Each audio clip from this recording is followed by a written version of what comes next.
Hello students and welcome back to channel Siraj Shaikh. आज NPO का lecture number 9 होगा, जिसे हम कवर करेंगे नए पॉइंट्स ऑफ एनपीओ। तो स्टार्ट करेंगे आज का क्लास।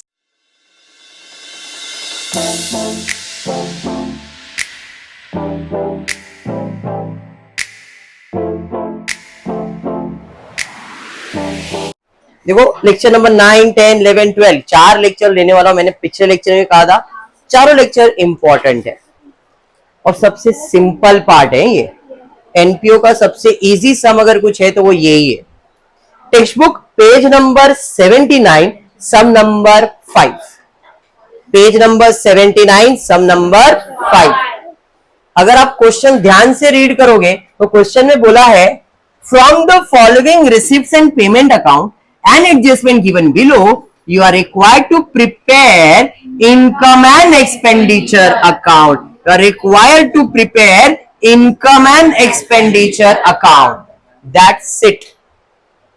No balance sheet. पढ़ लो। मतलब हमको सिर्फ और सिर्फ इनकम एंड एक्सपेंडिचर अकाउंट ही बनाना है और कुछ भी नहीं प्रिपेयर करना है। जब खाली इनकम एंड एक्सपेंडिचर अकाउंट बनाना है तो स्टेप नंबर 1 है कैपिटल फंड। वो तो बैलेंस शीट में जाता है, तो बनाना है क्या बैलेंस शीट? तो कैपिटल फंड ढूंढना है क्या? नहीं। कॉपी पेस्ट बैलेंस शीट होगा क्या? नहीं। तो सीधा स्टेप नंबर 3 पे आ जाएंगे, मार्किंग करेंगे कौन सा चीज किधर जाने वाला है। जैसा मार्किंग पहले था वैसा ही मार्किंग अभी भी। रिसिप्ट का मतलब क्या है? रिसिप्ट का मतलब पैसा आया। अब जो पैसा आया या तो मेरा इनकम है या तो लायबिलिटीज है। और पेमेंट का मतलब क्या है? पैसा गया। जो पैसा गया या तो वो खर्चा होगा या तो वो असेट होगा। तो इनकम साइड पे यानी कि रिसिप्ट साइड पे इनकम या तो क्या आने वाला है? इनकम या तो लायबिलिटीज। और कुछ आएगा क्या? और पेमेंट साइड पे क्या आएगा? एक्सपेंस या तो असेट। इससे ज्यादा कोई मार्किंग होता है क्या? नहीं। चलिए फिर ठीक है, स्टार्ट करेंगे। स्टार्ट। ओके, सबसे पहला बैलेंस क्या होगा? चौकड़े मारेंगे, इग्नोर है। Cash in and cash in वो उसी का पार्ट है, बराबर है। सब्सक्रिप्शन क्या होगा? इनकम। सब्सक्रिप्शन क्या है? इनकम। फिर डोनेशन, ब्रैकेट में वर्ड दिया है जनरल। डोनेशन जनरल मतलब ऐसे ही डोनेशन। रेवेन्यू बोला था मैंने, रेवेन्यू मतलब ऐसे ही मिलता है। जनरल का मतलब भी रेवेन्यू ही है।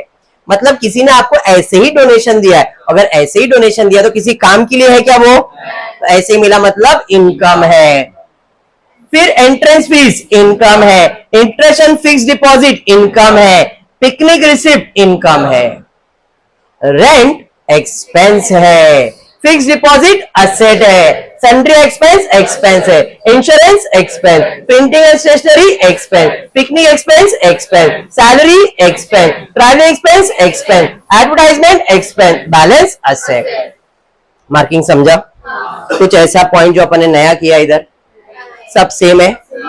अब एडजस्टमेंट, पहला एडजस्टमेंट है outstanding rent for current year. Adjustment किसके ऊपर है? बाय रेंट को स्टार मार्क कर दिया। फिर 60% entrance fees should be capitalise. Entrance fees के बाद एडजस्टमेंट है। आउटस्टैंडिंग सब्सक्रिप्शन, सब्सक्रिप्शन को एडजस्टमेंट है। प्रीपेड इंश्योरेंस, इंश्योरेंस के बाद एडजस्टमेंट है। अरे ये समझा गया? चलिए, अब जब आप सम सॉल्व करते हो एनपीओ का तो इंपॉर्टेंट चीज ये है, आपको ये समझ में आना चाहिए कि आप कौन से साल का हिसाब कर रहे हो, कौन से ईयर का हिसाब चालू है। 31 मार्च 2020 मतलब ये 19 में चालू होगा और 20 में खत्म होगा। तो this is your current year. अगर इसके ऊपर का ईयर दिया है तो ओपनिंग बैलेंस शीट और इसके नीचे का ईयर दिया मतलब क्लोजिंग बैलेंस शीट। समझ में आएगा? बैलेंस शीट बनाया क्या आपने? तो आपने सिर्फ और सिर्फ income and expenditure current year पे ध्यान देने का और किसी पे भी नहीं। ठीक है, तो पहला तो बैलेंस है, इग्नोर। सब्सक्रिप्शन में 3 साल दिया है, 2018-19 इग्नोर। 19-20 क्या है आपका? मतलब ये आपका इनकम है। ये इनकम है क्या? नहीं। तो ये इनकम है तो इनकम साइड पे by subscription 1 lakh inner column में, क्योंकि एडजस्टमेंट है। अरे समझा? 20-21 ये तो आने वाले साल का है, क्लोजिंग बैलेंस शीट में जाएगा। बनाया है क्या? ये भी इग्नोर होगा। अरे समझा, समझ में आया, पक्का। बढ़ेंगे नेक्स्ट, उसके बाद क्या है, डोनेशन। किधर जाएगा, स्टार मार्क किया है क्या, नहीं, एक लाइन छोड़ दिया, बाय डोनेशन 25,000 आउटर कॉलम, समझाइए। उसके बाद क्या है, एंट्रेंस फीस कहां जाएगा, इनकम में, तो भाई इनकम में, और स्टार मार्क भी किया है इनर कॉलम में, अरे समझा।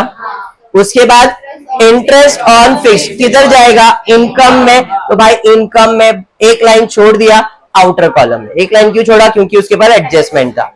पिकनिक रिसिप्ट कहां जाएगा, कितना, 20,000, तो by picnic receipt 20,000, printing mistake. You are pro भाई, प्रो, निब्बा निब्बी नहीं है, पिकनिक रिसिप्ट है, पिकनिक एक्सपेंस भी है नहीं, तो दोनों को साथ में सॉल्व करने का और देखने का, इनकम है या एक्सपेंस। मुझे इनकम कितना हुआ, एक्सपेंस कितना हो रहा है, तो बच रहा है ना पैसा, 2,000 बच रहा है, तो 2,000 मेरे लिए इनकम होगा, तो बाय पिकनिक रिसीव 20,000 नहीं, कितना, 2,000। क्यों 2,000, समझा, 20,000 नहीं 2,000, क्यों 2,000, समझ में आया। इसका वाइस वर्सा उल्टा हो सकता है, भाई 18 के जगह पे फॉर एग्जाम्पल 22,000 एक्सपेंसेस है, आया कितना, गया कितना, तो ज्यादा पैसा जा रहा है, मतलब 2,000 एक्सपेंसेस है, तो एक्सपेंस है तो 2 पिकनिक एक्सपेंसेस, कितना, समझ में आया। 22 लिखता क्या मैं, नहीं, अंडरस्टूड। अभी उधर 2,000 क्यों लिखा, फर्क समझ में आ गया, ये हमने इसके पहले भी 2-3 बार कर लिया है भाई।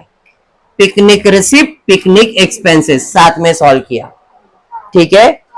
एक जात वाले अगर एक साथ आ रहे तो अपने को साथ में सॉल्व करने का है। अब पिकनिक की जगह पे कोई दूसरा एक्सपेंसेस भी जो रिसिप्ट में भी है और पेमेंट में भी है, उनको साथ में सॉल्व करना है। अगर खाली रिसिप्ट है तो इनकम दिखाना है, खाली पेमेंट है तो पेमेंट में दिखाने का, लेकिन एक साथ वाली चीजें एक्सपेंस में भी दिया, इनकम में भी दिया, तो दोनों को साथ में सॉल्व करने का, समझाइए। चलिए ये डन। उसके बाद है रेंट 2018-19, ये तो पिछले साल का है, आएगा क्या, नहीं। 19-20 ये आपका करंट ईयर है, तो ये आपका एक्सपेंस है, तो एक्सपेंस साइड पे 2 रेंट 54,300, एडजस्टमेंट है, स्टार मार्क किया है, अरे समझा। फिक्स डिपॉजिट किधर जाएगा, बनाए क्या, चोकड़ी। सन्ड्री एक्सपेंस किधर जाएगा, एक्सपेंस कितना है, 8,000। इंश्योरेंस स्टार मार्क किया है, कहां जाएगा, इंश्योरेंस इनर कॉलम में। प्रिंटिंग एंड स्टेशनरी कहां जाएगा, एक्सपेंस, एक लाइन छोड़ गए। पिकनिक हो गया, सैलरी एक्सपेंस में जाएगा 20,000, ट्रैवलिंग एक्सपेंस में जाएगा 13,000, एडवर्टाइजमेंट एक्सपेंस में जाएगा, लेकिन 18-19 का है, अपने लिए साल 19-20 है, तो ये आएगा क्या, नहीं। बैलेंस असेट कहां जाएगा, बैलेंस शीट में, बनाया है क्या, समझ में आ गया, समझा है। चलिए एडजस्टमेंट पे जाते हैं, posting done, adjustment. Outstanding rent for current year, outstanding rent, outstanding, outstanding add prepaid less, outstanding add prepaid less, तो भैया ऐड करेंगे आउटस्टैंडिंग रेंट 7,000 रुपए, डेबिट साइड पे ऐड किया, डेबिट, दूसरा इफेक्ट देने का क्रेडिट, लायबिलिटी बनाए क्या, अजम्पशन ने उधर पास कर दिया एंट्री, अरे समझा। बढ़ेंगे, इधर एक ही इफेक्ट आएगा बिकॉज एक ही अकाउंट बना है, मैंने आपको पहले ही बता दिया था, यहाँ पे 2 इफेक्ट, एक उस अकाउंट में और एक बैलेंस शीट में जाता है, बनाए नहीं तो लिखेंगे नहीं, समझा। ये महीना दूसरा है 60% entrance fees should be capitalise, मतलब उसमें से निकालो, तो किसमें से निकालो, तो एंट्रेंस फीस में जाएंगे और निकालेंगे कितना, 60%, इसका 60% 9,000 निकाला, कैपिटल अरे है ही नहीं सर, आएगा क्या, समझ में आ गया। पूरे जाते हैं, outstanding subscription, outstanding outstanding add prepaid less, outstanding add prepaid less, outstanding add prepaid less, तो भैया एड आउटस्टैंडिंग 20,000, क्रेडिट साइड पे ऐड किया क्रेडिट, दूसरा इफेक्ट डेबिट, बैलेंस शीट बनाया क्या, समझ में आया। नेक्स्ट बढ़ेंगे, prepaid insurance, prepaid prepaid prepaid, outstanding add, outstanding add prepaid less, कितना प्रीपेड लेस, 1000 लेस किया, डेबिट साइड पे माइनस किया, क्रेडिट इफेक्ट, दूसरा इफेक्ट डेबिट, बैलेंस शीट नहीं बनाया है, हो गया सम। समझा? एग्जाम में सर ऐसा आएगा, हाँ ऐसा ही आएगा, लेकिन ये डेटा बढ़ जाएगा, ये डेटा कम है, छोटा सा सम है। अब 12 मार्क का सम देना है तो इतना सा डेटा तो नहीं देंगे, डेटा बढ़ा देंगे। समझ में आ रहा है? एडजस्टमेंट बढ़ा देंगे, क्योंकि अगर 6 एडजस्टमेंट तो 6 मार्क हो जाएगा, बट 6 मार्क तो हर एडजस्टमेंट को एक एक मार्क तो दे नहीं सकते, तो 6 का डबल कर सकते, 8-10 एडजस्टमेंट दे देंगे, पोस्टिंग का आइटम्स बढ़ा देंगे, बस ये करेंगे वो लोग। बट हाँ बेटा, ऐसा सम बैलेंस शीट वाले सम के बजाय आ सकता है या फिर ऐसा सम आएगा? आपका डाउट नहीं समझा सर। बैलेंस शीट वाला सम के बजाय ऐसा सम आएगा या फिर ओ या दैट इज अ डाउट, यही आएगा क्या? बैलेंस शीट वाला ही आएगा सर। देखो मैंने अभी क्लियर बोला, I am not a paper setter. अगर मैं पेपर सेटर रहता तो ऐसा मैं बात भी नहीं कर सकता था वीडियो के ऊपर। मैं मॉडरेट करता हूँ, पेपर मॉडरेशन करता हूँ, बराबर है। मैं मॉडरेशन करता हूँ तो अपने को एक थोड़ा सा एक आइडिया रहता है कि जब पेपर सेटिंग का बात होता है तो अपने को समझता है कि पेपर इस साल कैसा सेट होने वाला है, इसका आइडिया हमको आता है कि हम लोग बच्चे को किस लेवल के सम्स देने वाले, तो उस लेवल के हिसाब से हम लोग प्रिपरेशन करवा सकते। तो मैं उस हिसाब से तुमको बता रहा हूँ कि इस साल ऐसे टाइप के सम्स आने के चांसेस है, बोल रहा हूं मैं, यही आएगा ये नहीं बोल रहा हूं। इस टाइप का मतलब सिर्फ income and expenditure, balance sheet नहीं पूछेगा, हो सकता है पूरा सम भी पूछे। तो दैट डजंट मीन कि सर आपने बोला था ये आएगा वो आ गया, हम क्या करें।